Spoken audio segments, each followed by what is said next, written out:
आज का टॉपिक है स्वराज्य से साम्राज्य तक। शिवाजी ने जो कार्य शुरू किया वो आगे 170 साल तक चलता रहा। वो चलाने वाले कौन थे, उन्होंने वो कैसे चलाया, वो चलाने के दौरान उनको क्या क्या चैलेंजेस का सामना करना पड़ा, इसका एक ओवरव्यू देने का मैंने यहाँ पे प्रयास किया है। प्रश्न ये था कि शुरुआत कहाँ से करें। मोहित जी ने बताया कि बाजीराव से रघुनाथ राव तक आज का टॉपिक का मुख्य विषय है, मगर व्हाट वर वी फेसिंग, हमने क्या खोया था और शिवाजी ने शुरुआत कहाँ से की, ये बताना आवश्यक इसीलिए है क्योंकि विदाउट टेलिंग दैट हम रघुनाथ राव के अटक या पेशावर कैंपेन का महत्व तो जान नहीं पाते हैं। तो इसके लिए मैं शुरुआत करूँगा ईस्वी सन 1200 से, जब मोहम्मद घोरी ने उत्तर भारत जीत लिया है। दक्षिण भारत और मध्य भारत, जहाँ पे हम दक्षिणापथ कहते थे, हिंदुस्तानी में दक्खन का प्लेटू कहते हैं, वहाँ पे क्या क्या हिंदुओं का साम्राज्य था और वहाँ से क्या पतन हुआ, 400 साल क्या भुगता, और उसके बाद शिवाजी ने जो किया उसका काम आगे बाजीराव ने और रघुनाथ राव ने आगे चलाया। तो हम शुरुआत करेंगे उस बिंदु से। बेसिक प्रीमाइस ये था कि इंडिया फॉर इंडियंस, हिंदू ये शब्द जो है वो हिंद से आया है, जो सिंधु से आया है। जो अंग्रेज़ों के काल के पहले तक काफ़ी बार हिंदू ये शब्द जोग्राफिकल के दृष्टि से इस्तेमाल किया गया है। जो सिंधु के पूर्व में रहते हैं वो हिंदू, उसमें सारे यहाँ के लोकल संप्रदाय, विचारधाराएं, दर्शन, उन सब का एक कलेक्टिव नाम जो बाहर के लोगों ने दिया, उसको इंग्लिश में एक्सोनिम कहते हैं, वो हिंदू था। भारतीयों ने अपने आप को हमेशा भारतीय कहा है, आर्यावर्त कहा है। हमने कभी मतलब क्लासिकल टेक्स्ट्स में किसी ने अपने आप को हिंदू नहीं कहा है। वो जो एक ही श्लोक में, एक पुराणों में एक श्लोक आता है, मगर काफ़ी लोगों का मानना है कि वो श्लोक प्रक्षिप्त है। Anyways, without going into that detail, it will be a tangential discussion. ये कहानी हिंदुओं की इंडिया के रिकॉन्क्वेस्ट की कहानी है। जो इंडिया का ऊपर का हमारा कब्जा, जो स्वतंत्र हमारा तंत्र हमने खो दिया था, उसको वापस कैसे प्रस्थापित किया, वो काफ़ी पीढ़ियों की लड़ाई थी, काफ़ी शतकों की लड़ाई थी। इसमें केवल मराठे नहीं हैं, इसमें मराठों के आइडियोलॉजिकल प्रीडिसेसर विजयनगर साम्राज्य है, इसमें मराठों के सक्सेसर है, सिख है, अहोम है, राजपूत है, जाट है। इन सब के कार्य के कारण आज भारत जो कुछ बचा है और जो भारत के अंदर हिंदुओं की डेमोग्राफी जो कुछ बची है, वो इन पूर्वजों के पराक्रम के कारण बची हुई है। तो मेरा मानना यह है कि ये एक टीम वर्क था जो शतकों तक चला और आज हम यहाँ पे पहुँचे हैं। तो ये एक थिन रेड लाइन है। तीसरी बात, ये जो कंटिन्यूटी की लाइन है, ये मराठों के अस्त के बाद ख़त्म नहीं हुई, 1818 में ख़त्म नहीं हुई या 1857 में ख़त्म नहीं हुई। लाल बाल पाल या जो कांग्रेस का जो गरम दल था, उनके अंदर ये धारा चलती रही। उसके बाद जो 1925 में राष्ट्रीय स्वयंसेवक संघ की स्थापना हुई, क्यूरियसली ऐसा देखा जाता है कि जिस क्षेत्र में संघ बहुत सहजता से बढ़ा, जिस ज्योग्राफी में, वो ज्योग्राफी है जो पहले मराठों ने कब्जा की थी। आज भी 2014 का जो हम बीजेपी का मैप देखेंगे तो it is very eerily similar to 1751 का मैप। तो क्योंकि इस ज्योग्राफी में संघ को फैलना बहुत नेचुरल है, उनके विचारों को कन्वे बहुत आसानी से हो जाता है बनिस्बत जो ईस्टर्न कोस्ट है इंडिया का, वहाँ पे। तो समहाउ इट सीम्स दैट आज की जो संघ परिवार की परंपरा है, it is ideological successor of Maratha empire, which in turn was successor of Vijayanagar empire. So ये एक हिंदुओं का एक शतकों तक चलने वाला एक कंटिन्यूस स्ट्रगल है जो आज तक जारी है। तो इस थ्रेड को हम ब्रीफली ये करेंगे, टच करेंगे।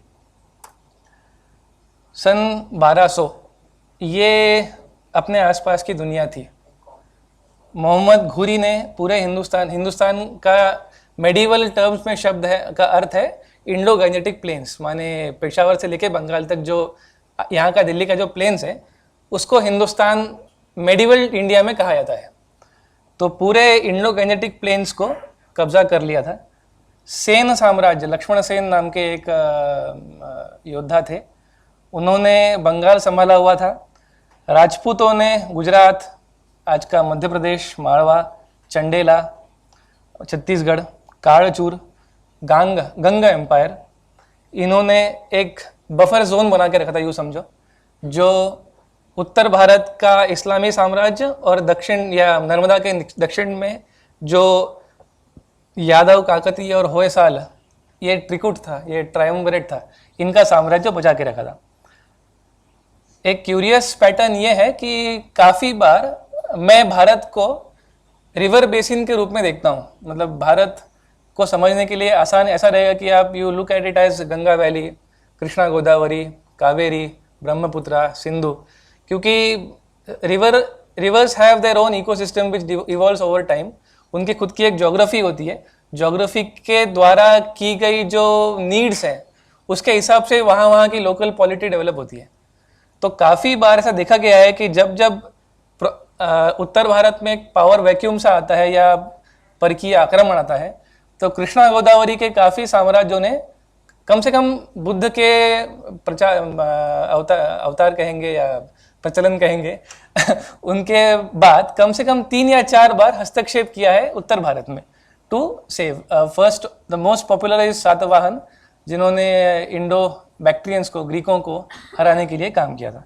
खैर, ये जो 3 हम यहाँ पे देख रहे हैं, यादव, शिलाहार, कदम, शिलाहार और कदम यादवों के ही वैसल्स थे, होयसाल और Kakatiya, these are offshoots of earlier empire called Chalukya. Chalukya empire is a successor of Rashtrakuta. Rashtrakuta is a successor of Vakataka. Vakataka is successor of Satavahan. तो पिछले कम से कम 2500 सालों से कृष्णा गोदावरी और कावेरी, नर्मदा और कावेरी के बीच का जो इलाका है, वो एक साम्राज्य या एक पावर ने आज तक 1200 तक कंट्रोल किया था। 1100 के आसपास चालुक्य साम्राज्य का विघटन शुरू हुआ और उसके जो 3 सरदार थे, यादव, काकतीय और होयसाल, इन्होंने 3 अलग अलग साम्राज्य स्थापन कर दिए उसी ज्योग्राफी में। तो ये जो 3 भाषाएं हैं, मराठी, कन्नड़ा और तेलुगु, इनका एवोल्यूशन भी उसी दौरान देखा जाता है। यादवों के एरिया में मराठी बनी, काकतीयों के एरिया में तेलुगु बनी और होयसाल के एरिया में कन्नड़ा बनी। पहले से ये भाषाएं थी, मगर आज हम जिस स्वरूप में उन भाषाओं को जानते हैं, वो स्वरूप इस काल में उनको मिलने लगा। खैर, तो ये स्टार्टिंग पॉइंट रहेगा हमारा कि how Marathas looked at their downfall and what they had to do to regain what they had lost. I will be using sketches borrowed from Shri Baba Saheb Purandare. He is a very famous historian in Marathi historiography, जो अपने आप को historian नहीं कहते, वो अपने आप को बार्ड कहते हैं, a bard of Indian history. I will be using the sketches from his books liberally in this presentation. तो ये एक representative picture है of Yadav empire at its peak, जो आपने पिछले स्लाइड में देखा। ज्ञानेश्वर महाराज ने इसी समय भगवत गीता का मराठी में भाषांतर किया था। भक्ति मूवमेंट इसी टाइम पे महाराष्ट्र में रूट लेने लगी थी। काकतीय और जब मैंने पिछले स्लाइड में कहा, होयसालों और यादवों ने इस फर्स्ट वाइल चालुक्य एम्पायर की ज्योग्राफी को 3 हिस्सों में बांट लिया और ये 3 भाषाएं इवॉल्व होने लगी। सन 1292 में अलाउद्दीन खिलजी की दक्षिण में माने नर्मदा क्रॉस करके रेड हुई, जिसमें यादव साम्राज्य का एक झटके में पतन हो गया। The main reason being Yadav और काकतीय वे इन फाइटिंग। यादवों की सारी आर्मी आंध्र प्रदेश गई थी फाइटिंग करने के लिए, और नालायक कह लीजिए या क्या कहेंगे कि हमारे नर्मदा के ऊपर क्या हो रहा है, हमें सैन्य कहाँ रखना चाहिए, कहाँ नहीं रखना चाहिए, ये सत विवेक बुद्धि का ना होना, ये कहिए। जहाँ पे आर्मी होनी चाहिए थी वहाँ पे वो आर्मी नहीं थी। तीसरा एक कारण है जो ज्योग्राफिकली, और मैं I like to think in terms of resources and logistics. Bharat का पतन तब शुरू हुआ जब घोड़ों का प्रदेश भारत के कब्जे के या हिंदुओं के कब्जे के बाहर चला गया। घोड़े अक्सर सेंट्रल एशिया में अच्छे पनपते हैं। बाबर भी अपनी सारी कैवलरी ही used to transport it to central Asia every 6 months, because उसको हिंदुस्तान की हवा से बहुत नफरत थी, क्योंकि इंडिया की हवा is very bad for central Asian horses. Apparently in cold dry climate of central Asia horses are better, which is also proven. वो सही बात है माने। तो जब हमें एक हॉर्स एक वेरी क्रिटिकल रिसोर्स है, जब तक अफगानिस्तान का एरिया हिंदुओं के कब्जे में था तब तक it was easier for us to acquire horses. Moment वो गजनवी के चाचा सबुक्तजिन इसके हाथ चला गया, तो एक most critical resource which is used in warfare is now controlled by enemy, and you have to buy the critical resource from your enemy. A, he will rob you, किसी भी कीमत पे बेचेगा। 2, बेचेगा ही नहीं, क्यों बेचे? तो ये 2-3-4 कारण है कि यादवों की कैवलरी जैसी होनी चाहिए वैसी नहीं थी। And age of cavalry, central Asia के जो इन्वेजन्स हुआ है, Khilji, Tughlaq, Ghori, Ghaznavi, they were essentially cavalry based warfare. और अपने यहाँ पे इन्फेंट्री और archery was more important. We have seen this since Gupta empire era. तो ये एक तीसरा लॉजिस्टिकल कारण है जिसको अक्सर लोग हम नज़रअंदाज करते हैं। इवेंचुअली तुगलकों ने काकतियों को और होयसालों को हरा दिया और कन्याकुमारी तक इस्लामी सत्ता जा पहुंची। मदुराई में सल्तनत बनी, इसको मदुराई सल्तनत भी कहते हैं। This is our second starting, और अपना सेकेंड पड़ाव है ये। होयसाल के साम्राज्य के पतन के बाद उनके शायद राजवंश के थे या कोई एलिट सरदार के लड़के थे, 2 बच्चे थे, हरिहर और बुक्क, हरिहर राय और बुक्क राय। ये दोनों कैप्चर किए गए तुगलकों ने, उनको कन्वर्ट किया और प्रिजनर ऑफ वॉर बना के नॉर्थ इंडिया लेके गए गुलाम के बतौर बेचने के लिए। Somewhere near Indore thankfully they manage to escape, और वो भाग के वापस कर्नाटक क्षेत्र में आए, जहाँ पे श्रृंगेरी पीठ के शंकराचार्य विद्यारण्य स्वामी उनके शरण में हो गए। विद्यारण्य स्वामी ने उनको फिर से सनातन धर्म में उनकी शुद्धिकरण किया, और उनके गाइडेंस तो नहीं कहूँगा, उनके आशीर्वाद से उन्होंने एक मूवमेंट शुरू की जो बाद में हम जिसे कहते हैं विजयनगर साम्राज्य। विजयनगर साम्राज्य आज दक्षिण भारत में जो क्लासिकल एरा के मंदिर बचे हुए हैं, जो उत्तर भारत में कुछ बचे नहीं है। उत्तर भारत के सारे मंदिर जो हैं, ऑलमोस्ट सारे मंदिर, वो या तो संभव गड़े हुए थे और मिले नहीं मुगलों को तोड़ने के लिए, या मराठों ने वापस बनाए हैं। मगर जो क्लासिकल आर्किटेक्चर का जो नमूना है, जो सोमनाथ का वर्णन है कि जो शिव की जो वो लिंग था, इट यूज टू तो तैरता, it use to float on air due to some mechanism which is unknown now. वो जो टेक्निकल एडवांसेस कहते हैं थी, चली गई हैं। दक्षिण भारत में जो बची हैं वो lion's share goes to Vijayanagara साम्राज्य। This is the state of India और डेक्कन। ऊपर का पूरा जो पार्ट है वो मुगलों ने तब तक ऑक्यूपाई कर लिया था, of Deccan at the zenith of Vijayanagar empire.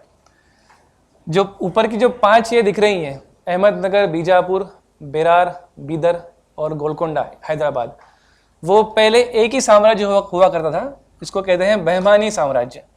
Hasan Gangu Bahmani नाम का एक ईरानी माइग्रेंट था। ये सारे लोग, कोई जॉर्जिया का है, कोई उज्बेकिस्तान का है, कोई पता नहीं कहाँ का है। नेटिव केवल बेरिच शाह था जो यहीं का कन्वर्ट हुआ एक ब्राह्मण था। खैर, तो ये 5 सरदार जो बहमानी सल्तनत के थे, they staged a civil war and a coup against Bahmani सल्तनत, और बहमानी सल्तनत वॉज 5 हिस्सों में बट गई। बीजापुर की आदिल शाही, अहमदनगर की निज़ाम शाही, गोलकोंडा या हैदराबाद की कुतुब शाही, बेरार की इमाद शाही और बीदर की Barid Shahi. Eventually over the period of time केवल बीजापुर और गोलकोंडा बचे। मुगलों ने और ये बाकी इन तीनों ने बाकी दोनों को हरा के एब्जॉर्ब कर लिया। मगर उससे पहले 1565 में वन लैंडमार्क बैटल हैपन, जिसको हम कहते हैं तालीकोट का युद्ध, जिसमें विजयनगर का और इन 5 सल्तनतों का महागठबंधन बन गया, जिन्होंने तालीकोटा में इकट्ठा होके they defeated Aliya Ramaraya, the last king, I won't say last king, but the last emperor of Vijayanagar. और इस युद्ध के हार के बाद विजयनगर के शहर का विध्वंस हुआ. अगर आप से आप कोई हम्पी गया हो तो वो देख के आंखों में आंसू आते हैं. But decline of Vijayanagar empire started. जो ये कहना है कि विजयनगर साम्राज्य एक लड़ाई में तहस नहस हो गया, कहना गलत है, क्योंकि आगे 50-60 साल तक धीरे धीरे देवर स्टेजिंग अ रिट्रीट.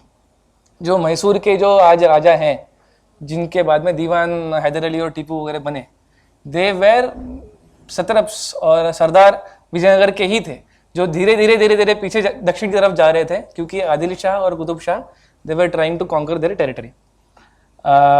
तो विजयनगर साम्राज्य को बहुत बड़ा धन्यवाद. स्टेटस ऑफ दक्कन, जब मैंने पहले कह दिया है कि इन पांचों शाहियों ने इकट्ठा होके 1565 में इस साम्राज्य का पतन कर दिया. One interesting tidbit: the first use of gunpowder in India was by Krishnadev Rai, not by Babur. In Battle of Raichur, तोपखाना पहली बार बाबर ने लाया है, सही बात है, बट मस्केट भी नहीं, उसका जो प्रीवियस वर्जन होगा उसको पता नहीं क्या कहते हैं मराठी में, I know the Marathi word.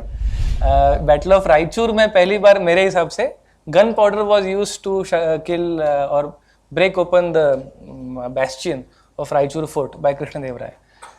खैर, हम अब आते हैं 1630, जब शिवाजी का जन्म हुआ. This is basically a map of Mughal empire. जब अकबर का डेथ हुआ तब का ये मुगल एम्पायर है, कि वो बाकी की 2-3 शाहियाँ थी वो ख़त्म हो चुकी है. कुछ 2-3 साल में अहमदनगर भी ख़त्म हो जाएगा और it will be assimilated into Mughal empire. Bijapur, Golconda Mughal. बाकी दो, एक जंजीरा नाम का एक फोर्ट है मुंबई के पास, कोई आप गया होगा, Murud Janjira. It was ruled by Abyssinian people, हबशी कहते हैं जिसको, सिद्दीज. तो वो एक चौथी फॉरेन पावर थी. पांचवी of course Portuguese, in the height of Portuguese Catholic inquisition. तो ये पांचों सत्ताएं इस एरिया को कंट्रोल करने के लिए they were contesting, as a result of which this area was totally ravaged. And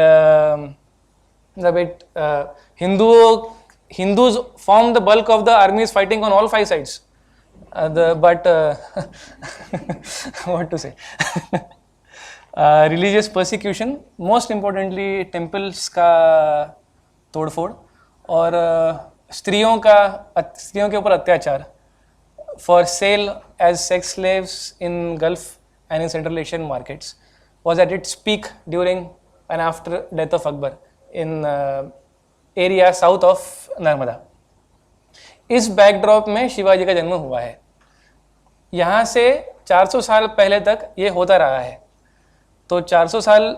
और one more thing which I have dealt it in very to the end of this presentation, we stopped building navy after 1100 से. तो ship building की जो परंपरा रहती है, engineering की तो परंपरा, engineering is an art, science अलग है, टेक्नोलॉजी अलग है. टेक्नोलॉजी और इंजीनियरिंग ऑलवेज परंपरा से आगे चलती है. तो वो परंपरा हमारी टूट गई. We lost the control of all the sea routes which were feeding into India. कुछ कारण धार्मिक थे, कुछ कारण यही थे क्योंकि सेंट्रल एशियन इन्वेडर्स को they didn't consider navy important enough to spend whatever their looted money was to spend upon. तो ये 2-3 कारणों के कारण हमारा नेवल कैपेसिटी वॉज डेसिमेटेड. तो ये 5, आपको एक कारण से कुछ इवेंट होता नहीं. Always 6-7 feeding things which result into what happens. At this backdrop, this is the fantastic pic sketched by Dinanath Dalalji, again sourced from Babasaheb Purandare's work, of the woman is a representation of dharma and how dharma was under assault from some asura. पीछे जो नंदनवन था वो जल गया है और धर्म की ग्लानि हो गई है. A brief glance in pictures of Shivaji's life. I won't be spending much time because this is not our primary topic. Shivaji का पहला सूर्य दर्शन, जीजा माता, दादोजी कोंडदेव और बाकी सब. बचपन की लड़ाई, that's how camaraderie was started. दोस्त बने, दोस्तों ने मिलके जो इतिहास रचा वो आगे आने ही वाला है। Re-establishment of Pune, Pune was ravaged. वहाँ पे एक परंपरा थी कि एक किसी जगह पे अगर गधे को लगा के हल जोता जाए तो that was considered a very अपशकुन, एंड वहाँ पे रहना बहुत ख़राब था। तो आदिल शाह ने पूना को पूरा जला के वहाँ पे गधे का वो हल जोता था, प्लव किया था। शिवाजी मेड सोने का plough and ploughed the land of Pune. He found desecrated murti of Ganapati, not desecrated but murti अखंड थी, किंतु मंदिर तोड़ा हुआ था। उस मंदिर की पुनः हुई जो आज पुणे का ग्राम देवता है, जिसको कस्बा गणपति कहते हैं। उसी गणपति के बाजू में उन्होंने महल बनाया जिसको लाल महल कहते हैं। उसी गणपति के सामने शनिवार वाड़ा है जो बाजीराव ने आगे बना, हम आगे देखेंगे। Re-establishment of Pune. Conspiracy takes root, दोस्तों के साथ। Why shouldn't we rule our country, why should we give taxes to others, why should we bow down to people who can't speak our language, don't bow to be our gods, don't respect see our ancestors. The oath of Hindavi Swarajya, 15 साल की उम्र में 1645, this is the starting point of Hindavi Swarajya. Rohineshwar नाम का एक मंदिर है जहाँ पे 15 साल का शिवाजी और उसके दोस्त ने शपथ ली थी कि हम सारे तीर्थ क्षेत्रों को छुड़ाएंगे, लिंचों से छुड़ाएंगे। सारे तीर्थ क्षेत्र माने कौन से? सप्त सिंधु, गंगे यमुने चैव गोदावरी सरस्वती नर्मदे सिंधु कावेरी जलेस्मिन् सन्निधिं कुरु। तो सिंधु से लेकर कावेरी तक जितने भी तीर्थ क्षेत्र हैं उसको मैं छुड़ाऊंगा। ये शपथ इस दौरान ली गई थी। गले मिलने का एक आसान तरीका, न गोली से न गाली से गले मिलके समस्या छूटती है। तो एक समस्या छूट गई, अफजल खान। बाजी प्रभु देशपांडे, पावनखिंड के समर भूमि पे शिवाजी को बचाने के लिए 300 लोगों ने बलिदान दिया। काउंटलेस बैटल्स, मुरारबाजी देशपांडे, सालहेर का युद्ध, शाइस्ते खान के ऊपर रेड। तो over many battles, many escapes. Delhi से आपके आगरा से बाल बच गए तो मिठाई के डिब्बे में छुप के यहाँ से भागना पड़ा, भाग गए और एस्टेब्लिश्ड हिंदवी स्वराज्य। और very funny anecdote, they manage to bribe all the officials until the मीर बख्शी और वजीर तक। सारे डॉक्यूमेंट्स फेक किए गए। ये लोग ने, ये एक दंत कथा है कि मिठाई के डब्बे में छुपे। जो हिस्टोरियंस है वो इसको सही नहीं मानते। Most probably all the documents are fake and वो खुद चले गए कि मैं शिवाजी हूँ ये बता के एक पॉइंट तक चले गए। इसको नरवर की घाटी कहते हैं, आगरा से 116 मील दक्षिण में है। उसके बाद उन्होंने सन्यासी का वेश धारण करके अलग अलग मार्ग से गए। मगर जो पहली चौकी थी, he somehow manage to bribe entire food chain to reach 100 miles from Agra safely, declaring that he is Shivaji. तो अच्छा था वो नेटवर्क। उनके उत्तर आयुष्य में उनके गुरु जो he has contributed tremendously in providing, in shaping the mindset of people living in that area to contribute towards the cause of whatever Shivaji was striving for, Samarth Ramdas Swami. 1674 जून राज्याभिषेक हुआ। ये विधि 700-800 साल से भारत से लुप्त हो गया था। इसको इंद्राभिषेक कहते हैं कि वेदोक्त पद्धति से खुद को सम्राट घोषित करना। इसके पहले इंक्लूडिंग विजयनगर साम्राज्य इंद्राभिषेक के विधि से अपने आप को संस्थापित नहीं किया था। जो विधि था वो पुराणोक्त था। इस विधि का इम्पोर्टेंस 2 लाइन में कि हिंदू मानस के अनुसार जब इस इंद्राभिषेक वो विधि है जिससे विक्रमादित्य, भोज, युधिष्ठिर, राम ये सब अभिषिक्त हुए हैं। इस विधि के बाद राजा को विष्णु का अवतार माना जाता है, भूपति माना जाता है। ये पृथ्वी से राजा का विवाह है तो भूपति माने विष्णु, उसको राजदंड मिलता है। So religiously it is a very significant event in contemporary India because Shivaji was declaring कि विष्णु का अवतार फिर से आ गया है भारत में और सत्ययुग शुरू हो गया है अकॉर्डिंग टू अवर मान्यता। कि कलयुग हमारी पौराणिक मान्यता के अनुसार जब से कलयुग शुरू हुआ तब से ये सारी विधि लुप्त हो गए। अप्रैल 1680 उनका देहांत हुआ।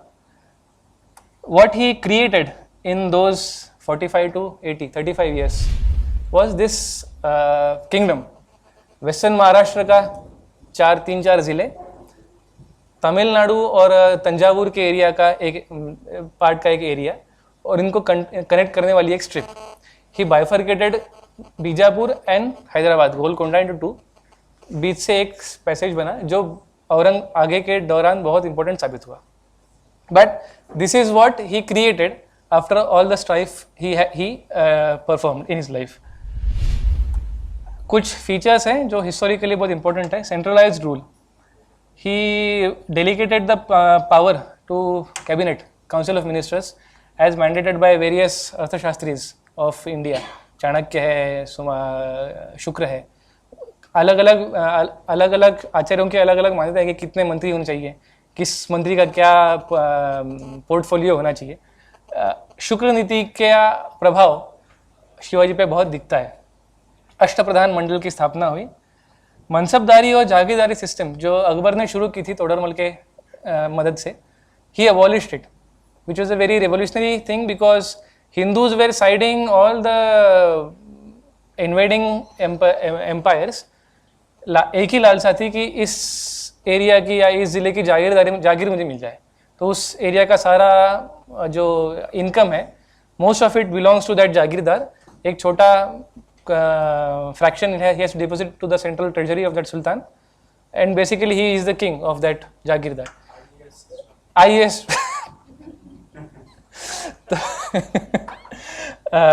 he abolished it। उसके because of this one decision, the established landed gentry never supported him। only the lower castes and Brahmins, both of them mostly very dispossessed, mostly इन्होंने इसको सपोर्ट किया है इनिशियल ईयर्स में। बाद में of course his cause became railing cry. Standing army with salary and pension. आप तक living of the land या किसी मुहिम में जो लूट मिलेगी उसका हिस्सा सैनिकों को बांटना, उस हिसाब से सैनिकों को वेतन मिलता। He created a system of giving salary per month. मरने के बाद या रिटायर या बूढ़ा होने के बाद एक ज़मीन के रूप में, या मोस्टली ज़मीन के ही रूप में, some sort of pension, but no distribution of loot और whatever amongst soldiers. So soldiers are not motivated by loot. Encourage घर वापसी, सनातन धर्म, काफ़ी लोगों का उन्होंने हिंदू धर्म में वापस लाया है उनको। Extremely intolerant of Abrahamic persecutions, जो काफ़ी हमें सिखाया था कि Shivaji was very secular, very moderate. नहीं है वो, ही वॉज एक्सट्रीमली ब्रूटल। काफ़ी चीज़ें, I mean it will be tangential now, but he was as brutal as Muslims और Christians were to heathens and kafirs. He calls himself Mlechha Kshaya Dikshit, one who has taken the diksha of Mlechhas Kshaya, मिलेंचों के destruction का दीक्षा लिया हुआ। ये उन्होंने खुद को भी कहा है, और संभाजी ने भी उनके मृत्यु के बाद अपने पिताजी को ये एडजेक्टिव से सराहा है। लैंड रिफॉर्म्स को इम्प्लीमेंट किया। STRIDE for unification of Deccan powers against Mughals, जो दक्षिण के आदिल शाह, कुतुब शाह और मराठे थे, इन्होंने एक यूनाइटेड फ्रंट खड़ा करना चाहिए towards impending Mughal invasion, has always been his continual policy throughout his career. Quite pragmatic, जो हार में भाग जाने में कुछ शर्म नहीं है। अगर भाग के आप 100 लोगों को बचा पाओ तो भागना आवश्यक है। वहाँ तक to stand till death is foolish cause according to Maratha doctrine of warfare. ये because of this he convinced people that they could fight Mughals and live. They didn't mean fighting Mughals equal to death. हम भाग के छापी मारी का युद्ध करके बच सकते हैं, and we can fight to another day. ये confidence was inculcated in to population by Shivaji. Interesting tidbit, Shivaji learned it from his father Shahaji, who learned it from a Muslim Sardar called Malik Ambar. He was an African slave who rose to prominence in Indian polity, who in turn learned from Maharana Pratap. So ये गनीमी, इसको मराठी में गनीमी कावा कहते हैं। It comes from Farsi word को ganimi kava, which basically guerrilla warfare, छापेमारी का युद्ध, was perfected by Rana Pratap, and eventually उस परंपरा उन्हीं के डिसेंडेंट, जो Shivaji is a descendant of Sisodia, वो भोसले घराना सिसोदिया वंश का ही एक ब्रांच है, तो उन्हीं के एक वंशज ने वो बहुत इफेक्टिवली यूज़ किया. No qualms in looting enemy territory cities. More or less women and temples were left untouched. Emphasized on horse breeding and cavalry dominant army. एक लक भी फेवर हुआ शिवाजी के लिए. Breed of horse called Dakkhani horse manage to survive in Indian climate south of Narmada, काफ़ी hot में. It is not as tall as अरबी और central Asian horse, it is not as strong, stamina उतना नहीं है, बट कुछ तो है. पहले जो और जब सारे घोड़े बाहर से लाने पड़ते थे, now there was a breed which could breed and survive in climate of India, climate of south India which is more hot than north India throughout the year. So this is one evolutionary factor which worked in favor of Shivaji's success. उनके मृत्यु के बाद 27 साल का war of independence, इसके ऊपर 2 हफ्तों के बाद अनीश गोखले जी डिटेल में बात करने वाले हैं, तो मैं ज़्यादा बात नहीं करूँगा इसके ऊपर. बट 1681 से 1707 तक कम से कम 4 या 5 लाख की आर्मी के साथ खुद औरंगजेब नर्मदा पार करके दक्षिण में आया. 85 तक आदिल शाह और कुतुब शाह दोनों को डिफीट करके एब्जॉर्ब कर लिया. 89 में संभाजी को कैप्चर किया, काफ़ी हाल करके, काफ़ी टॉर्चर करके उनका खून किया गया. अगले 7 साल शिवाजी के दूसरे बेटे राजा राम के नेतृत्व में वो लड़ाई चलती रही. 7 साल के बाद इनका भी देहांत हो गया, तो राजा राम की विधवा ताराबाई उनके नेतृत्व में चलते रहा. बेसिकली 27 साल तक ना सैलरी है ना जीने की शाश्वती है, जनता लड़ती रही. तो शिवाजी का जो महत्व है वो इसमें नहीं है कि उसने 1645 से 1680 के बीच में क्या किया. शिवाजी का महत्व यह है कि उसके मृत्यु के बाद लोगों ने 80 से 1707 तक क्या किया. Without a leader, without pay, they fought for 27 years against a foe like Aurangzeb, which underlines the importance of Shivaji. Rajaram दक्षिण चले गए, तमिलनाडु में फाइट चलती रही. सारी जो स्वराज्य था was all occupied by Mughals, but still there was a tactic कि एक फोर्ट, जब तक फोर्ट के अंदर का अनाज खत्म नहीं होता है लड़ते रहो.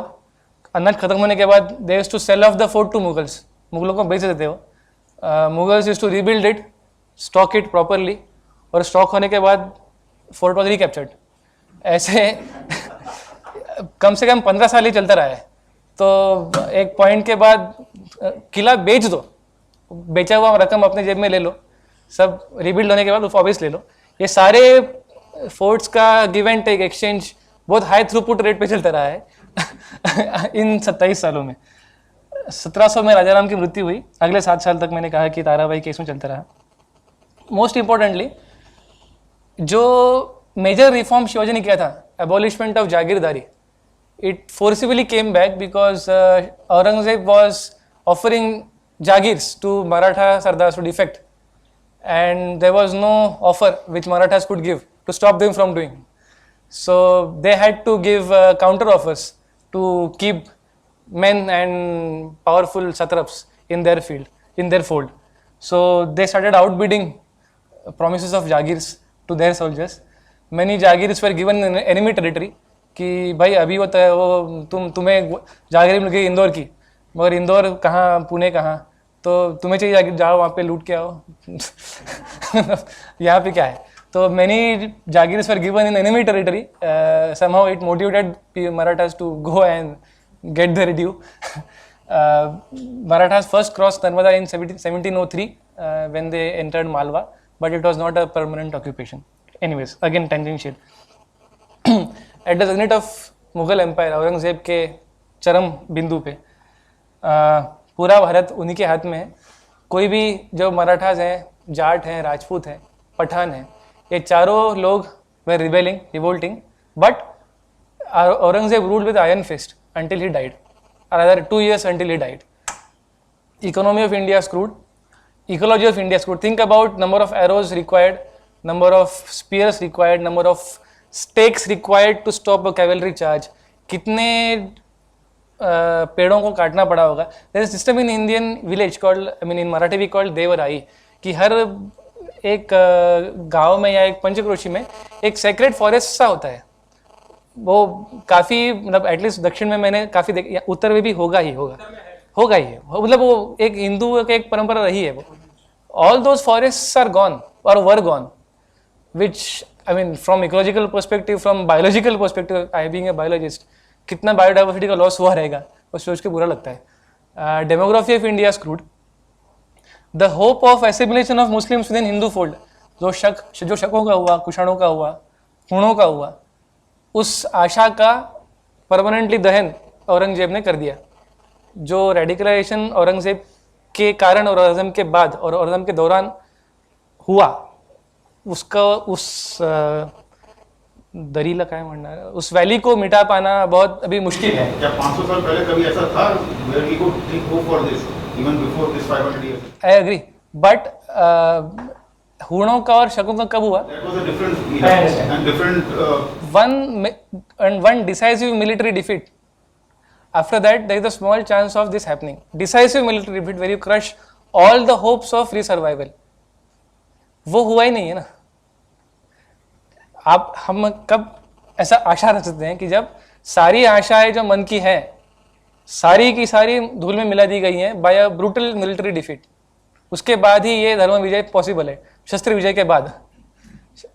तब तक तो पॉसिबल है ही नहीं. खैर, कि जो 1700 में था और 1760 में था, this is the story of today. But I had to include the strides previous just to imprint upon you guys कि हमने क्या खोया था. Hence the map in the right. Why is it that important and why that story needs to be told within 3 generations? All that was, or most of it that was lost, was reconquered. Most of the population was brought back. I won't say all was brought back, but many were brought back. And Kashi हो की कला गई, मथुरा मस्जिद भई, गरज शिवा ना हो तो सुन्नत हो तो सबकी, जो नहीं हुई. Atashri. One important thing to keep in mind, how was India divided, organized by Mughals in their long rule, which is very important in our next story because एक एक सूबों की जब बातें आती हैं तो when we say Ajmer, it doesn't mean Ajmer city itself, it means basically entire Rajasthan. Malwa माने ऑलमोस्ट एंटायर MP और छत्तीसगढ़.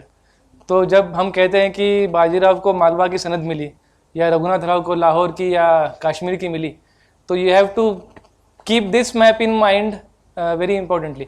दक्षिण के 6 सूबों का मैप मुझे मिला नहीं इंटरनेट पे.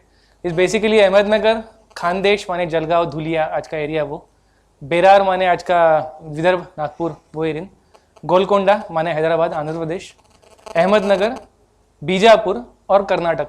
कर्नाटक माने आज का कर्नाटक नहीं है. Karnataka was a generic term used for entire south India accept deep south which is Kerala, Cheras and Cholas. वो कावेरी के दक्षिण के पार्ट को अलग नाम है, बट कावेरी तक का जो पूरा दक्षिण भारत है उसको मध्य के मेडिवल इंडिया में कर्नाटक ही कहते थे. तो व्हेन वी से कर्नाटक के सूबे की जागीर मिली या सनद मिली या अधिकार मिला, तो it basically means entire south India until Kaveri region, Kaveri river. तो this map please imprint in your mind. We come to Shahu. Now the real story starts. Sambhaji के खून के बाद उनकी पत्नी और उनका पहला बेटा was captured by Aurangzeb. He was raised by Aurangzeb under captivity.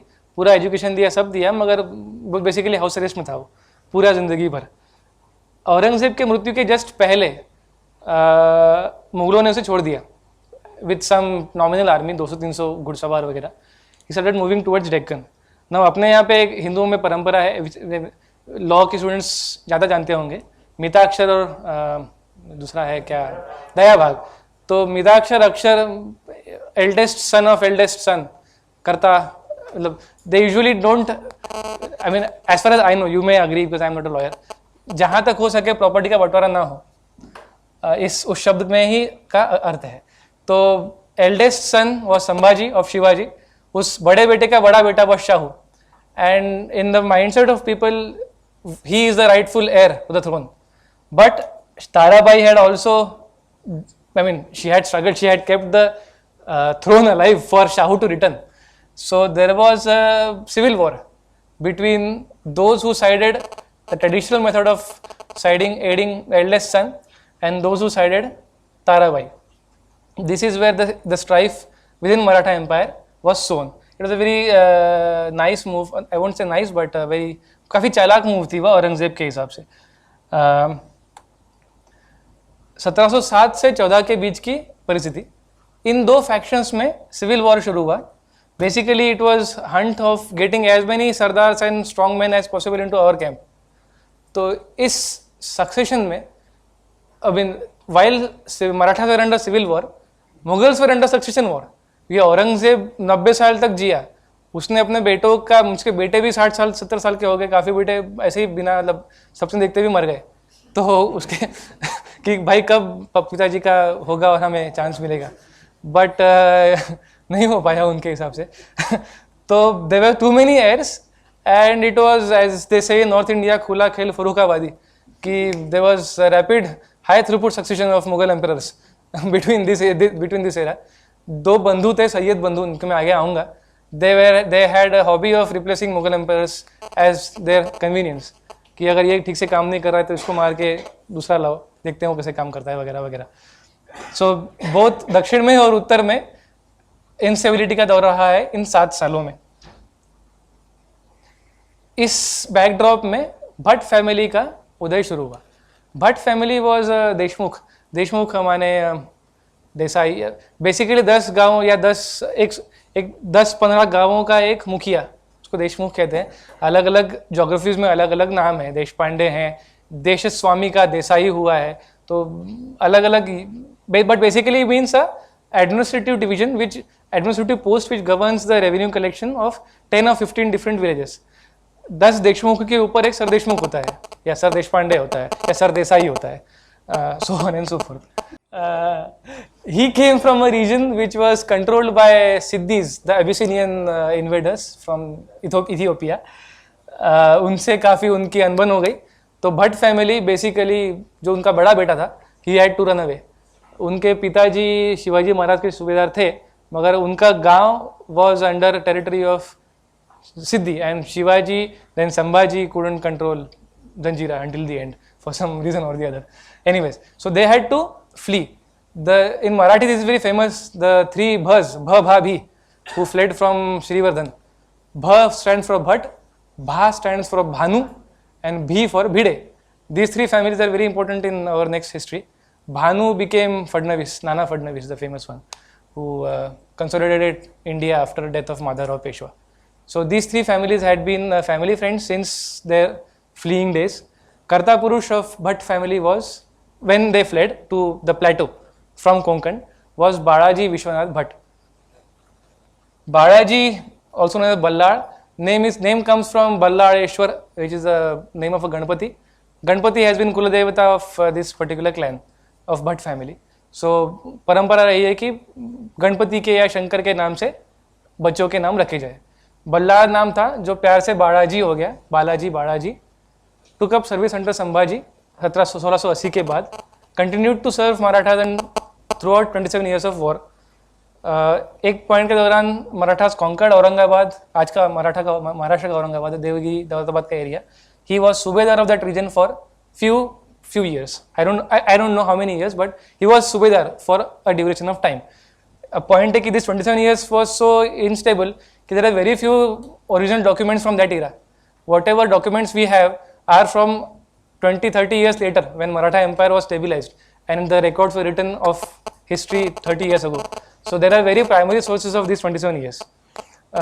He had 2 sons. He married to a girl called Radha from a family called Barve, who were saukars and financiers of Peshwas in later history. 2 लड़के हुए. Vishwanath was name of father, Balaji's father. तो पिताजी का नाम बेटे को रखने का एक परंपरा थी. तो Vishwanath became Visaji. He is what we know as Bajirao, but उनका असली नाम विश्वनाथ था. और अनंता जी, who became Chimaji Appa. Joined Shahu after release. He was of the camp कि संभाजी का बड़ा लड़का is the rightful heir. So he left the camp of Tarabai and joined Shahu. He was instrumental in bringing all the, or rather majority of the Maratha strongmen and leaders to Shahu's camp. Very well versed in Sam, Dam, Dandabhed.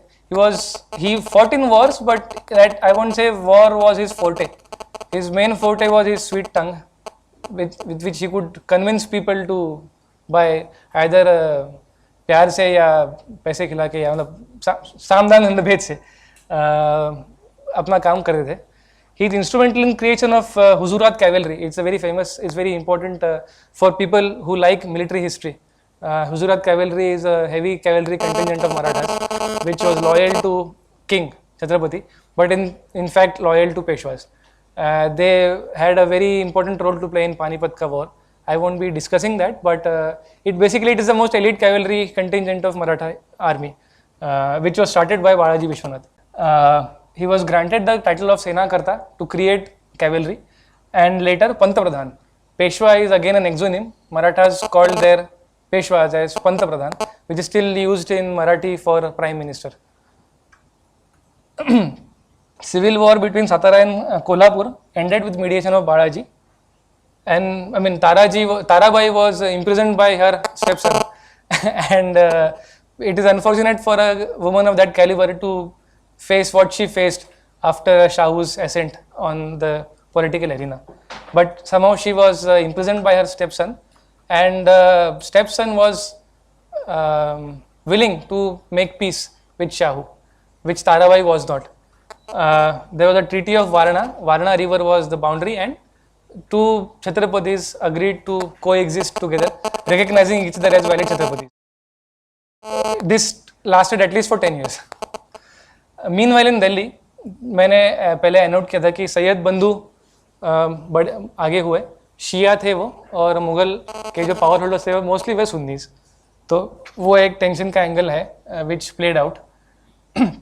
उनकी hobby थी change करना. आई won't go into the details of which emperors they change and कब क्या क्या कैसे हुआ, but it's a very funny and interesting history. Anyways, in 1715, to consolidate the power of Sayyid Bandhus, Marathas entered a pact with Mughals कि if Mughals are in danger, Marathas will be there to help them. Basically, it was a pact between Balaji Vishwanath and Sayyid Bandhu, and in return, all the 6 provinces of Deccan will be given to Marathas. 6 provinces means basically everything south of Narmada was ceded to Marathas. It is a very important movement because आगे जो हुआ है, जो मराठों ने किया, जिसके लिए हम काफ़ी at times rightfully उनको गालियाँ देते हैं कि भाई क्यों किया, मुगलों को ख़त्म क्यों नहीं किया जब चांस था. There are very so many questions which even we looking back feel exasperated. तो उस सब का जो एक मूल में है वो ये ट्रीटी है, which in fact played out even in 1857. 1857 was a war of Marathas to revert back to pre-1802 configuration, जहाँ पे मुगल एम्परर एक नॉमिनल हेड है जो पेंशन लेता है और entire India basically belongs to Marathas. So very important moment to ponder upon कि Marathas who fought until now to defeat Mughals enter into pact with Mughals कि if you are in trouble we will be there to help you. Panipat happened because of this. 1857 happened because of this. Entire history in next 1715 के बाद 1857 तक भारत में जो हुआ है उसके मूल में ये पैक्ट है. तो just let that sink in. As I said, in return of this, Marathas got entire South India. However, Mughals appointed a viceroy called Chin Kilij Khan to help Marathas in keeping peace in Deccan. He made his seat in Hyderabad, जिसको हम निज़ाम कहते हैं, हैदराबाद का निज़ाम, and he became perpetual enemy of Marathas until, I mean, he existed until 1948, for crying out loud. First and this is the most important point which I want to highlight. There are 2 crossroads in Maratha history which we'll be covering in this talk.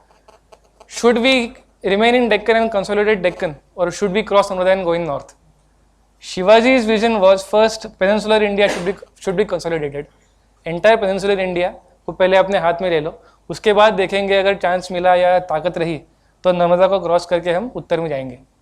ये एक पक्ष है which was of Tarabai's. Tarabai इसको मानती थी कि it is folly to go cross Narmada and go north, first consolidate the peninsular part. Should we look north? तो ये क्रॉस रोड पे पुणे दरबार rather there was no Pune Darbar then, Satara Darbar spent these few years, both not possible because उतनी army नहीं है. Look north policy अपनाई गई क्योंकि सैयद बंधुओं ने जो इनको प्रॉमिस किया था कि एंटायर साउथ तुम्हारा, it needed ratification from Mughal emperor. The current Mughal emperor was not very cooperative, so Sayyid बंधुज needed a help to change the Mughal emperor.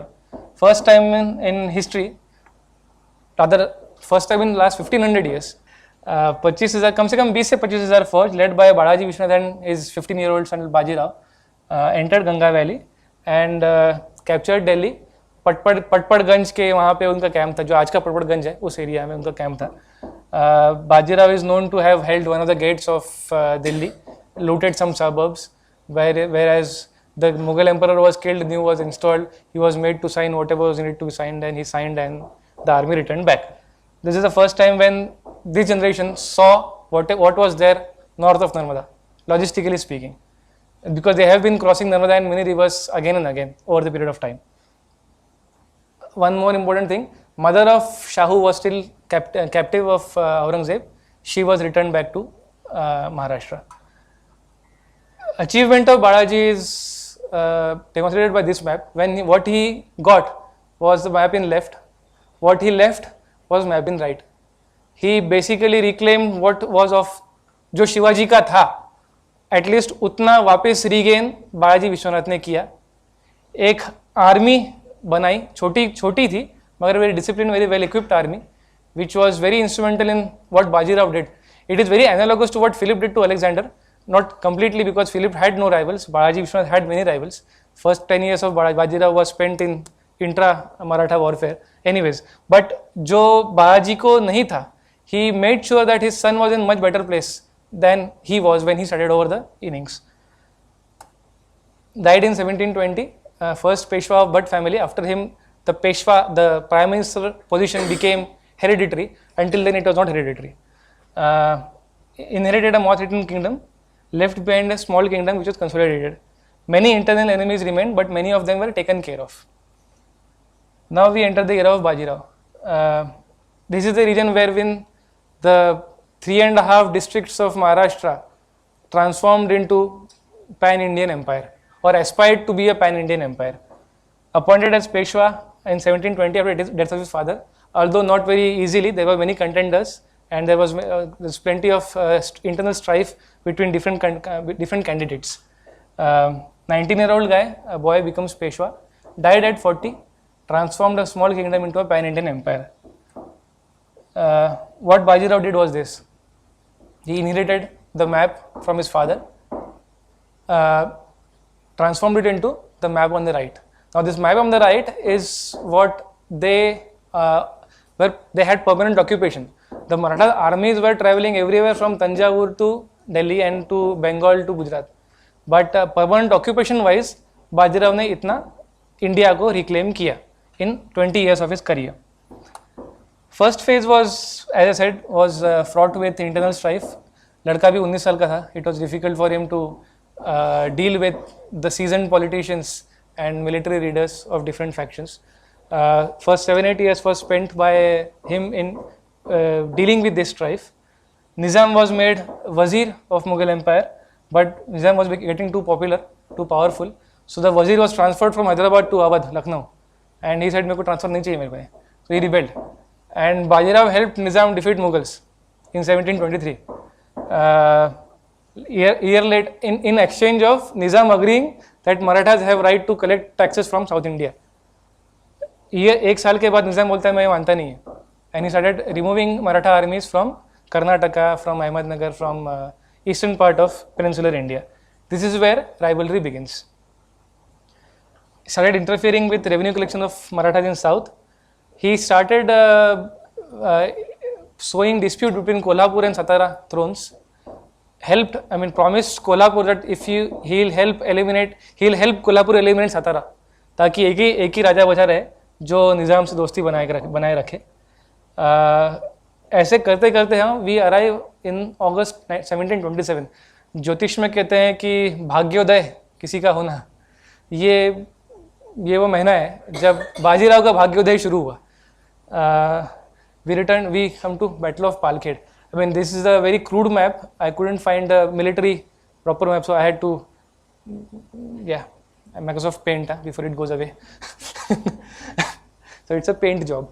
Anyways, the red arrows depict the movement of Maratha army. Green arrows depict movement of Nizam's army. Bajirao was in Karnataka, near Savanur, Hubli के दक्षिण में है वो. जब उसे मालूम पड़ा कि निज़ाम इज इन्वेडिंग सतारा, बाजीराव का एक ये है कि he is known to make an army move 35 to 45-50 kilometers per day, which is a very big feat in pre-mechanized army. कि एक पूरी की पूरी आर्मी 50 किलोमीटर चले 1 लाख की 80,000 की before internal combustion engine. Mongols are known to have 100 kilometre per day, but Mongols का Genghis Khan का बात अलग है. He had every soldier had 5 spare horses to change, to hop around. Anyways, so this is a very important feat which comes now and again in why Bajirao fought 40 battles in his career and was never defeated even in one. The most important factor which worked in his favor was ability to move at very fast speeds with entire army in formation without losing. It wasn't a forced march, but he somehow maintained the logistics fantastically so that army arrived where he wanted them to arrive without being tired. This is the genius of Bajirao's vision. Anyways, so Bajirao comes from Hubli to Pune to save Pune. And then immediately leaves Pune to attack Aurangabad. Aurangabad is, now all this is happening within matter of 3 or 4 months. Pune se Aurangabad gaya, looking that Aurangabad is a Nizam territory. Nizam moves his entire force, moves to Aurangabad. Nizam had a very powerful artillery which Marathas never had until Panipat. So they couldn't field the cavalry army against entrenched artillery. It is a suicide. So he had to save his cavalry and not allow it come in front of artillery. He had to always outmaneuver and rely on outmaneuvering and flanking. Is the important tactical reasons for what he did and why he did it. Looking that Bajirao बहुत तेज भाग रहा है, Nizam was forced to leave his artillery in Ahmednagar. Seeing that Nizam अपने पीछे आ रहा है, Bajirao went to Burhanpur in MP. Nizam उसके पीछे गया. बुरहानपुर से वो भड़ोज गया, Surat Bharuch. He followed for a while, तब उसको मालूम पड़ा कि अपने को फालतू में भगा रहा है. तो बोले कि यार अभी I will attack Pune. So Nizam attack Pune. One important thing which is